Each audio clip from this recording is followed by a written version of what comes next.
Hi, dear aspirants. Welcome to TNPSC Master Key IAS Academy. In today's video, I am going to share about how I cleared TNPSC exam in my very first attempt at the age of 21. ஆமாங்க, என்னால் எப்படி 21 வயதில், அதுவும் என்னோட முதல் முயற்சியிலேயே எந்த ஒரு கோச்சிங்கோ இல்லாமல் டிஎன்பிஎஸ்சி தேர்வில் வெற்றி பெற முடிஞ்சுது அப்படின்றது தான் நம்ம இந்த வீடியோவில் பார்க்க போகிறோம். வாங்க நம்ம வீடியோக்குள்ளே போகலாம். முதலாவதாக என்னை பற்றின ஒரு சிறு குறிப்பு.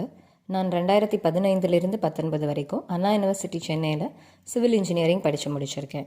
சரியாக 2019 ஏப்ரலில் லாஸ்ட் செமஸ்டர் எக்ஸாம் முடிச்சுட்டு மே மந்த்து எக்ஸாம் ரிசல்ட் வந்தது. ஸோ என்னோடய ரிசல்ட்டோட overall CGPA I got 9 out of 10. அப்போ என்னோடய மனசில் ஒரு கேள்வி, நம்ம எல்லாருக்கும் வர அதே கேள்வி தான். அவ்வளோதான், கஷ்டப்பட்டு ஸ்கூல் முடிச்சிட்டோம், காலேஜ் முடிச்சிட்டோம், அடுத்து என்ன பண்ண போகிறோம் அப்படின்னு நான் யோசிச்சுட்டு இருக்கப்போ தான் கரெக்டாக வந்தது நம்ம டிஎன்பிஎஸ்சியிலேருந்து ஒரு நோட்டிஃபிகேஷன். என்ன அப்படின்னு பார்த்தோன்னா, கம்பைன்ட் இன்ஜினியரிங் சர்வீஸ் எக்ஸாமினேஷன் அப்படின்னு சொல்லிட்டு 2019 மேல ஒரு நோட்டிஃபிகேஷன் வந்தது. அந்த எக்ஸாமில் என்ன பண்ணுவாங்கன்னா, என்ன ரெக்ரூட்மெண்ட் அப்படின்னு பார்த்தோன்னா, நம்ம agri engineering, water resource department, PWD, public works department, highways, electrical, இந்த மாதிரி நிறைய துறைகளில் அசிஸ்டன்ட் இன்ஜினியர் பணிக்காக வந்தது தான் அந்த நோட்டிஃபிகேஷன். சரிடா, நம்ம காலேஜை முடிச்சிட்டோம், இவ்வளோ நாள் வெயிட் பண்ணோம், ஒரு கவர்மெண்ட் எக்ஸாம் நோட்டிஃபிகேஷனும் வந்துருச்சு. சரி, இந்த தேர்வுக்கு எப்படி படிக்கலாம், என்ன பண்ணலாம் அப்படின்னு சொல்லிட்டு, சரி சும்மா நம்ம ஒரு அட்டம் ட்ரை பண்ணலாம் அப்படின்னு ஆரம்பித்தது தான் என்னோட இந்த பணிக்கான தேர்வு. அப்போ நான் ஜஸ்ட் இந்த எக்ஸாம் எழுத போகிறோம் இல்லையா, நம்ம கம்ப்ளீட்டாக காலேஜ் முடிச்சுட்டு வந்த fresher, question paper, exam setup எப்படி இருக்கும் எதுவுமே நமக்கு தெரியாது. சரி, எல்லாம் எப்படி இருக்குன்னு பார்க்கலாம் அப்படின்னு சொல்லிட்டு தான் அப்ளை பண்ணேன். அதே டைமில் நான் டான்செட், நம்ம பிஜி படிக்கிறதுக்காக நம்ம தமிழ்நாட்டிலேருந்து வைக்கக்கூடிய அண்ணா யூனிவர்சிட்டி வைக்கக்கூடிய அந்த என்ட்ரன்ஸை எழுதி நல்ல ஒரு மதிப்பெண்ணு பெற்றிருந்தேன். ஸோ இப்போது இந்த நோட்டிஃபிகேஷன் வந்துருச்சு, அப்ளை பண்ணிட்டேன் நான்.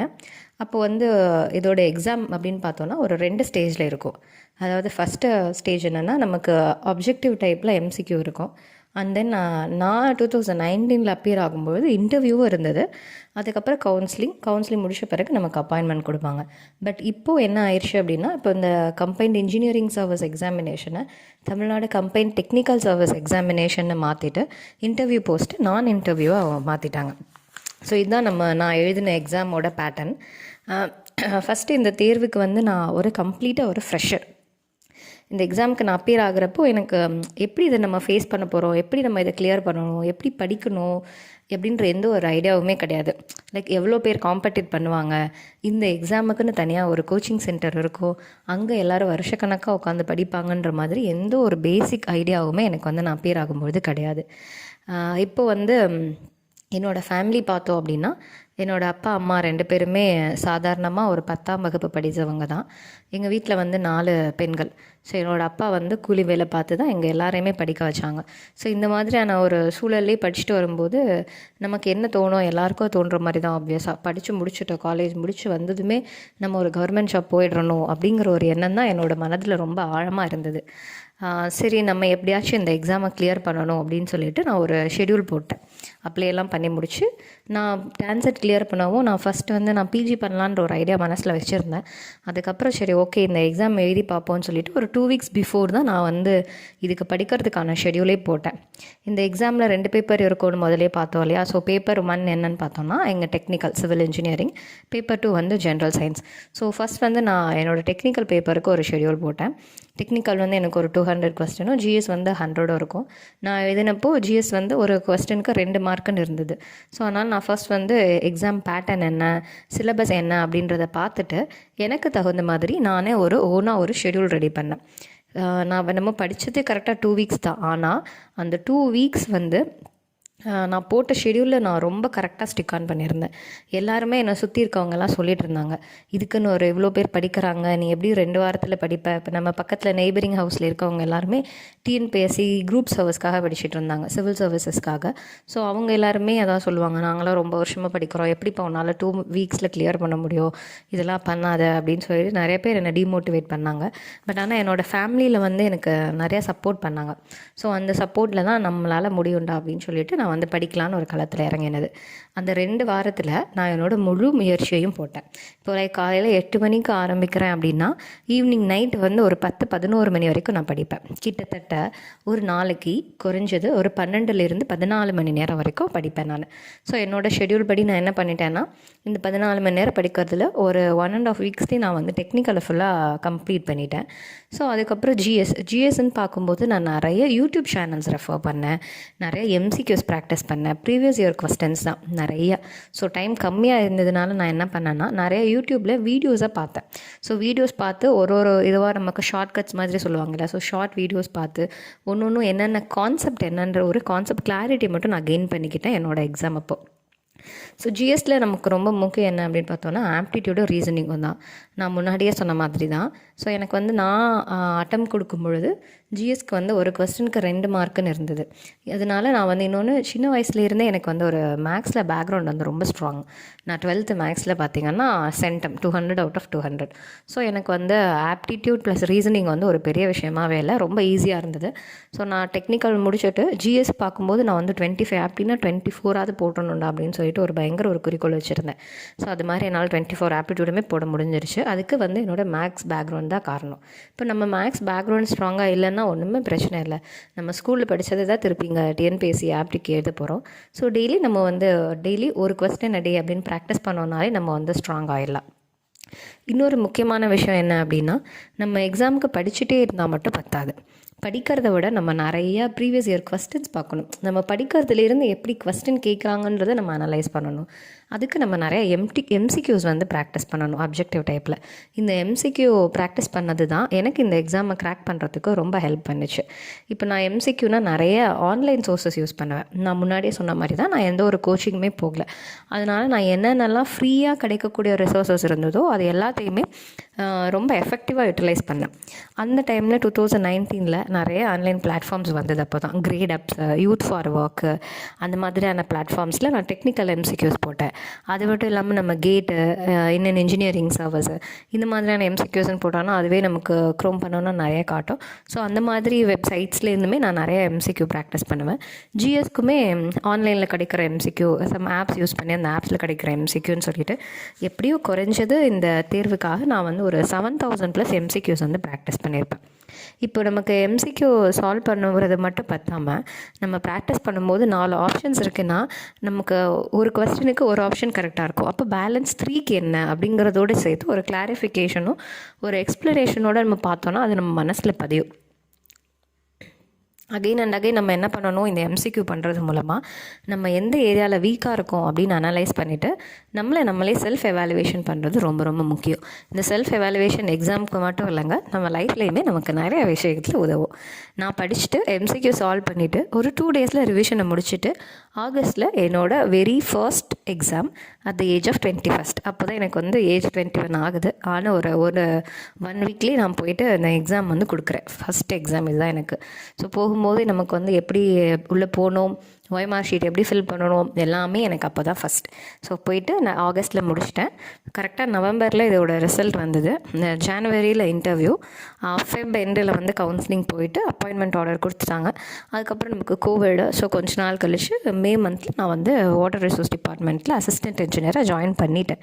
அப்போது அந்த அப்பாயின்மெண்ட் ஆர்டர் வாங்க போகிறப்போ நம்மளோட ஃபீலிங் கேட்டிங்கன்னா அவ்வளோ ஒரு சந்தோஷமாக இருக்கும். நம்ம இத்தனை வருஷமாக பட்ட கஷ்டத்துக்கெல்லாம் கடைசியாக ஒரு நல்ல ஒரு பலன் கிடைச்ச ஒரு சந்தோஷம். என்னோடய பேரண்ட்ஸு, ஃப்ரெண்ட்ஸு, ஃபேமிலிஸ் எல்லாருமே ரொம்ப சந்தோஷப்பட்டாங்க. எங்கள் ஃபேமிலியில் பார்த்திங்கன்னா நான் தான் ஃபர்ஸ்ட் கவர்மெண்ட் ஜாப் வாங்கின ஒரு ஃபர்ஸ்ட் கவர்மெண்ட் எம்ப்ளாயி எங்கள் ஃபேமிலியிலேயே. இன்றைக்குமே எனக்கு போயிட்டு நம்ம டிஎன்பிஎஸ்சி முன்னாடி நின்று அந்த அப்பாயின்மெண்ட் ஆர்டர் வாங்கினதை நினச்சி பார்த்தோன்னா ரொம்ப ஹாப்பியாக இருக்கும். இப்போ நான் ரிட்டன் கிளியர் பண்ணேன் இல்லையா, நான் ரிட்டன் கிளியர் பண்ணிவிட்டு ஆல்ரெடி சொன்னது தான் நோ கோச்சிங். ஸோ நான் ரிட்டன் கிளியர் பண்ணிவிட்டு இன்டர்வியூ ப்ரிப்பேர் பண்ணுறதுக்கு அவ்வளோதான் வந்தோம். 21 வயசுல காலேஜ் முடிச்சதும் சரி ஏதோ காலேஜ் சிலபஸ் படித்தோம், எக்ஸாம் எதுவும் எழுதியாச்சு. அடுத்து இன்டர்வியூன்னு ஒன்று வைக்கிறாங்களே, அதை நம்ம எப்படி பார்க்க போகிறோம், அதை எப்படி கொஸ்டின் பண்ணுவாங்க, என்னென்ன கேட்பாங்க, அங்கே எப்படி போகணும், ட்ரெஸ்ஸிங் சென்ஸ், இந்த மாதிரி எதுவுமே நமக்கு அப்போ வந்து ஐடியா இருக்காது இல்லையா. ஸோ அதே மாதிரி தான் அப்போயுமே இன்டர்வியூக்குமே நான் ஒரு கம்ப்ளீட் ஃப்ரெஷர் தான். ஸோ அப்போ நம்ம அந்த டைமில் என்ன பண்ணாங்க அப்படின்னா, என்னோடய ஃப்ரெண்ட்ஸ் வந்து நிறைய பேர் எனக்கு ஹெல்ப் பண்ணாங்க. ஸோ நான் வந்து ஆக்சுவலி நான் வந்து என்னோடய எம்சிக்யூவை முடிச்சுட்டே நான் வந்து ஒரு பப்ளிக் செக்டார் யூனிட்டில் அப்ரெண்டிஸாக ஜாயின் பண்ணிட்டேன். ஸோ அதனால் என்னால் என்ன பண்ண முடியல அப்படின்னா, நம்ம வந்து ஃபேஸ் 1 அதாவது நம்மளோட அப்ஜெக்டிவை கிளியர் பண்ணி முடிச்சிட்டோம், நீங்கள் வந்து இன்டர்வியூக்கு வந்து செலக்ட் ஆகிட்டிங்கன்னு வந்த பிறகு என்னால் வந்து இன்டர்வியூ கைடன்ஸ் கூட போக முடியாது. ஏன்னா எனக்கு சாட்டர்டேஸ் வரைக்கும் ஒர்க் போகும். ஸோ சண்டே மட்டும்தான். அதனால் என்னோடய ஃப்ரெண்ட்ஸ் நிறைய பேர் கோச்சிங் போனவங்களோ, என் ஃப்ரெண்ட்ஸோட ஃப்ரெண்ட்ஸ்ன்னு நிறைய முகம் தெரியாத நபர்கள் வந்து எனக்கு அந்த டைமில் ரொம்ப ஹெல்ப் பண்ணாங்க. அவங்க தான் வந்து இன்டர்வியூனால் எப்படி இருக்கும், நம்ம என்ன படிக்கணும், நம்ம எப்படியெல்லாம் ட்ரெஸ்ஸிங் சென்ஸ் நம்மளோட எப்படி இருக்கணும்னு ஒரு சின்ன சின்ன விஷயமுமே எனக்கு நிறைய பேர் கைட் பண்ணாங்க. இந்த டைமில் நான் அவங்க எல்லாருக்குமே என்னோடய மனமார்ந்த நன்றியை தெரிவிச்சுக்கிறேன். ஏன்னா அவங்களோட கைடன்ஸ் இல்லைன்னா இன்டர்வியூ வந்து நான் எப்படி பண்ணியிருப்பேன்னு எனக்கு தெரியல. இன்னொன்று, இந்த காலத்தில் வந்து முகம் தெரியாத ஒருத்தங்களுக்கு உதவுறதே ரொம்ப பெரிய விஷயம் இல்லையா? ஸோ அவங்க எல்லாரையும் நான் நினச்சி இந்த டைமில் அவங்களுக்கு நான் என்னோடய நன்றியை சமர்ப்பிக்கிறேன். ஸோ ஒரு வழியாக நான் அவங்களோட கைடன்ஸ் படி இன்டர்வியூவே முடிச்சிட்டேன். இன்டர்வியூ முடிச்சு கவுன்சிலிங்க்கு கூப்பிட்டுருந்தாங்க. கவுன்சிலிங்க்கு போயாச்சு. WRD எடுத்து நான் ஜாயின் பண்ணிட்டேன். இப்போ நான் வந்து WRDயில் கிட்டத்தட்ட ஒரு 5.5 இயர்ஸாக நான் வந்து ஒர்க் பண்ணிகிட்டு இருக்கேன். இதுதாங்க நான் என்னோட எக்ஸாமை கிளியர் பண்ண ஜேர்னி. இப்போது இந்த வீடியோ பார்த்துட்ருக்க ஒரு ஆஸ்பிரன்ஸுக்கும் நான் என்ன சொல்ல வரேன் அப்படின்னா, நம்ம ஒரு எக்ஸாம் எழுத போகிறோம் அப்படின்னா நம்ம கண்டிப்பாக வந்து ஸ்கூல் டாப்பராக இருக்கணும், இல்லை காலேஜ் டாப்பராக இருந்தால் தான் நம்மளால் கிளியர் பண்ண முடியுன்ற எந்த ஒரு அவசியமும் கிடையாது. அந்த மாதிரி கோச்சிங் சென்டர் போனால் தான் நம்மளால் கிளியர் பண்ண முடியும்னு ஐடியா கிடையாது. நம்ம நினச்சா, நம்மளால் முடிஞ்சால் கன்சிஸ்டண்ட்டாக கரெக்டான ஸ்ட்ராட்டஜியில் நம்ம படித்தோன்னா நம்மளால் எல்லா எக்ஸாம்லேயுமே நம்மளால் எல்லா எக்ஸாம்லேயுமே வெற்றி பெற முடியும். அதுக்கு ரொம்ப முக்கியமான விஷயம் என்னென்னா, நம்மக்கிட்ட கரெக்டான ஸ்ட்ராட்டஜி இருக்கணும், கன்சிஸ்டன்சி இருக்கணும், லிமிட்டட் ரிசோர்ஸ் இருக்கணும். அதுதான் ரொம்ப முக்கியம். அதுக்கப்புறம் ப்ராப்பர் ரிவிஷன் ப்ளஸ் ப்ராக்டிஸ், அவ்வளோதான். இந்த 5 இருந்தாலே நம்மளால் எந்த எக்ஸாமாக இருந்தாலும் அதில் எவ்வளோ வேக்கண்ட் இருந்தாலும் அந்த ஒரு வேக்கண்ட் இருந்தால் கூட அது எனக்கானது தான் அப்படின்னு சொல்லிட்டு அசால்ட்டாக நம்மளால் கிளியர் பண்ண முடியும். இன்னொரு விஷயம் என்ன சொல்லணும் அப்படின்னு நினச்சிங்கன்னா, எனக்கு வந்து பெரிதாக இந்த கோச்சிங் சென்டர்ஸ்லாம் பெரிதளவில் நம்பிக்கை இல்லை. ஏன்னா நான் வந்து காலேஜ் 3rd இயர் படிச்சுட்டு இருக்கும்போது 3rd year R final year அந்த டைமில் வந்து ஒரு ப்ராஜெக்ட் போகும்போது என்னோட மேம் ஒருத்தவங்க சொன்னாங்க, இந்த கோச்சிங் சென்டர் செய்கிறத பற்றி நீ என்னப்பா நினைக்கிறேன்னு சொல்லி. அப்போது அந்த டைமில் ஓகே தான் மேம், நம்ம போயிட்டு நம்ம ஒரு எக்ஸாம் கிளியர் பண்ணணுன்னா போய் படிக்கலாம் அப்படின்னு சொல்லும்போது எங்கள் மேம் சொன்னாங்க, காலேஜில் 4 இயர்ஸில் நம்ம அமௌண்ட் ஸ்பெண்ட் பண்ணி ஒரு 4 இயர்ஸ் ஆஃப் டைமை ஸ்பெண்ட் பண்ணி படிக்கிறது தான் 1 இயர் ஏதோ ஒரு இன்ஸ்டியூட்டில் சொல்லித்தர போகிறாங்க. அப்போ இந்த 4 இயர்ஸ் இங்கே நம்ம படிக்காமல் அந்த 1 இயரில் போய் அமௌண்ட்டெல்லாம் யாருக்கும் நம்ம ஸ்பெண்ட் பண்ணோன்னா இந்த 4 இயர்ஸ் நம்ம படித்ததுக்கான அர்த்தமே இல்லாமல் போய்டும் இல்லையா? அப்போ இது 4 வருஷம் நீ என்ன பண்ண, அமௌண்ட்டை வேஸ்ட் பண்ணியிருக்க, அதான் மணியை வேஸ்ட் பண்ணியிருக்க, டைமை வேஸ்ட் பண்ணியிருக்கன்னு தானே அர்த்தம். ஸோ இருக்க இந்த 4 வருஷத்தை எஃபெக்டிவாக யூட்டிலைஸ் பண்ணாலே அந்த கோச்சிங் அப்படிங்கிற ஒன்றும், அதாவது வெளியில் ஒரு இன்ஸ்டியூட்டில் போய் படிக்கிறது அப்படிங்கிற ஒன்று வந்து நமக்கு தேவைப்படாது அப்படின்னு எங்கள் மேம் சொன்னாங்க. அது வந்து என்னோடய மனசில் ரொம்ப ஸ்ட்ராங்காக பதிஞ்சிருச்சு.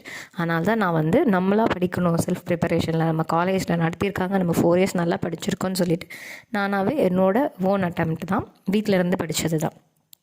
ஸோ நம்மளோட இவ்வளோ தாங்க என்னோடய ஜேர்னி. இது உங்களை மோட்டிவேட் பண்ணியிருக்குமான்னு எனக்கு தெரியாது. நான் ஜஸ்ட் என்னோடய ஜேர்னியை வந்து ஷேர் பண்ணியிருக்கேன். இன் ஃப்யூச்சர் நம்மளோட சேனலில் டிஎன்பிஎஸ்சி மாஸ்டர் கி ஐஏஎஸ் அகாடமி சேனலில் நம்ம எப்படி நம்மளோட டிஎன்பிஎஸ்சி குரூப் 1, குரூப் 2, 2A, 4 இந்த மாதிரியான எக்ஸாமெல்லாம் நம்ம எப்படி ப்ரிப்பேர் பண்ணுறது, அதை எப்படி கிளியர் பண்ணுறது, அதை கிளியர் பண்ணுறதுக்கு நம்ம என்ன படிக்கணும், எங்கேருந்து படிக்கணுன்றது எல்லாமே நம்ம நெக்ஸ்ட் வீடியோவில் பார்க்கலாம். அதே மாதிரி இனி வர நெக்ஸ்ட் வீடியோவில் முடிஞ்ச வரைக்குமே நம்ம வந்து SCRT புக்ஸில் என்னென்னலாம் ஆர்டிகல்ஸ் கவர் பண்ணியிருக்காங்களோ அது எல்லாமே ஷார்ட்ஸில் பார்க்கலாம். நெக்ஸ்ட் வீடியோ வந்து அதே தான், டிஎன்பிஎஸ்சி சிலபஸை எப்படி டீகோட் பண்ணுறதுன்றது தான் பார்க்க போகிறோம். அது மட்டும் இல்லாமல் நம்மளோட பேஜஸில் நிறையா ஷார்ட்கட்ஸ், ஆர்டிகல்ஸ், இம்பார்ட்டன்ட் டாபிக்ஸ்னு எல்லாமே இனி நம்மளோட சேனலில் நம்ம டிஸ்கஸ் பண்ணலாம்.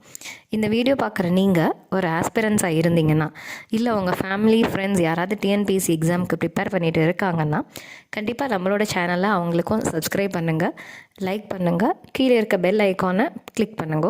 அப்போ தான் நம்ம ஏதாவது ஒரு வீடியோ போஸ்ட் பண்ணுறோன்னா உங்களுக்கு அது நோட்டிஃபிகேஷனில் காட்டும். உங்களோட ஃப்ரெண்ட்ஸ் அண்ட் ஃபேமிலிக்கும் ஷேர் பண்ணுங்கள். நீங்கள் யாராவது டிஎன்பிஎஸ்சி 2026 ப்ரிப்பேர் கிளியர் பண்ணணும்னு நினச்சிட்ருக்கீங்கன்னா கண்டிப்பாக நம்ம சேனலோட கனெக்டில் இருங்க. டிஎன்பிஎஸ்சி 2026 உங்களோடது தான். இன்னொரு ஒரு விஷயம் என்ன அப்படின்னா, நான் ஃப்ரெஷராக இந்த எக்ஸாம் எழுதுனதில் ஒரு ப்ளஸ் பாயிண்ட் என்னென்னா, இவ்வளோ பேர் எழுதுவாங்க, இவ்வளோ காம்படிஷன் இருக்கும், அந்த மாதிரி எந்த ஒரு பயமே எனக்கு இல்லை. நான் ரொம்ப ஃப்ரெஷ்ஷாக நான் என்ன படிச்சிருக்கேனோ அது எனக்கு தெரியுதா, நான் டெஸ்ட் பண்ண பண்ண தான் போகிறேன் அப்படின்ற ஒரு ஃப்ரீயான மைண்ட் செட்டில் தான் நான் போனேன். அதனால தான் என்னால் கிளியர் பண்ண முடிஞ்சுது.